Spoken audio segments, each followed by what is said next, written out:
Awake. This time I know where I am. The familiar hum of the bathroom extractor fan brings me back to the world of the living. My shirt is soaked. With sweat? Blood? Water. The tap is running. Looks like I got thirsty. After participating in this latest sleep study, following years of adventuring in my sleep, I was told it could help to write my experiences down. Anything I can remember as soon as I wake up. This has turned into as soon as I work out what's going on.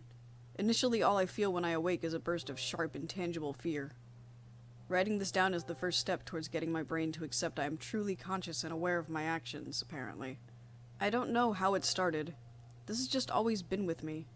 My first memory of sleepwalking was when I was on holiday with my parents when I was about 4. I woke up in the hotel service lift, cuddled in my duvet with a blistered burn on my arm. I had absolutely no idea where I was. The first face I saw was that of my panic-stricken mother. She had, along with the police and anyone she could find, been searching for me all night, expecting the worst. I feel what I now think of as dread whenever I think about that day. Dread isn't a feeling you really know as a child. You live day to day, moment to moment, looking forward to things, but never really looking back. This isn't meant to be a diary. I suppose I'm just providing context.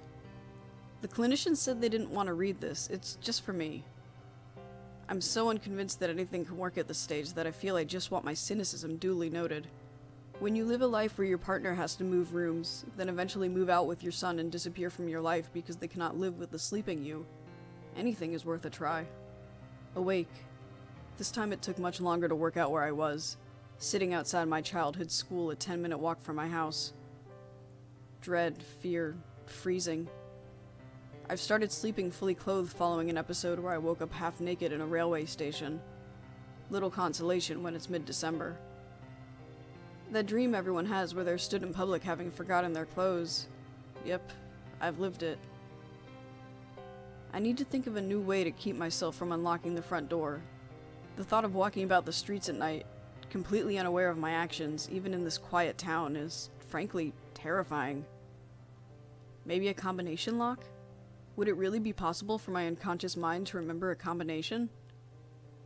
If I can find the key, despite hiding it from myself, maybe it is possible. Anyway, note to self. In hindsight, the cutlery drawer was a terrible place to hide the key. My hands are riddled with fine cuts, like I've been raking through thorny undergrowth or losing a fight to a pit of tiny nails. Awake. On the sofa. It has been so long since I've woken up anywhere without feeling intense pain in some part of my body. Cramped up on a bench, maybe having stood for 8 hours straight, huddled in the shower under cold water, feeling and looking like I have wrestled bears. The fear eased so much more quickly today. I even remember part of a dream. The pills they give me are supposed to make me dream more, taking me away from the deep sleep in which sleepwalking occurs. This dream wasn't pleasant. The floor was made of writhing, cavernous masses, and I felt like I was being drawn down towards them. I could hear faint, childlike whispering, which stopped as soon as I became aware of it. Strangely, I felt calm. I knew it was just a dream, and that meant I wasn't sleepwalking. When I went to get dressed, though, I found that my shoes are caked in dark mud. Maybe I did go out. Awake. It has been 3 days since I've been fully conscious. At least, sure enough that I am awake to write anything here. Something has changed. The dread won't leave. I think something terrible has happened. I've suffocated. I can't have done what I think I have. I've stopped taking the pills. The dreams aren't helping. I can't stop likening the feeling back to the one in the hotel lift. The panicked look that only a mother can have when they feel that they have lost their child. And I felt like an onlooker. Felt like I didn't understand her pain. Her fear. All I could feel was my own. That whispering, crying. I followed it last night, not for the first time. It drew me further and further down a rugged pathway in the woods behind the house. The still darkness surrounded me so completely. Every step I took echoed with the crush of brittle corpses of twigs and crisp leaves. A cabin. I knew this place. This is my place. I couldn't help but feel that if I looked inside, I would never be able to leave. Am I conscious? I know all of this is real. I unlocked what feels like a bolt after bolt, lock after lock. 1562, 1908, 2016.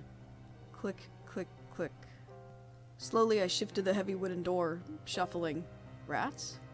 A dank miasma of disturbed air filled my lungs. The weathered, hollow face looking back at me is that same face. That same look. That 4-year-old child in the lift. Older now. Please, I want to go home. Dread, incapacitating fear. This is where I kept it. I know now. They're not trying to stop my sleepwalking. They're trying to make me remember. Awake,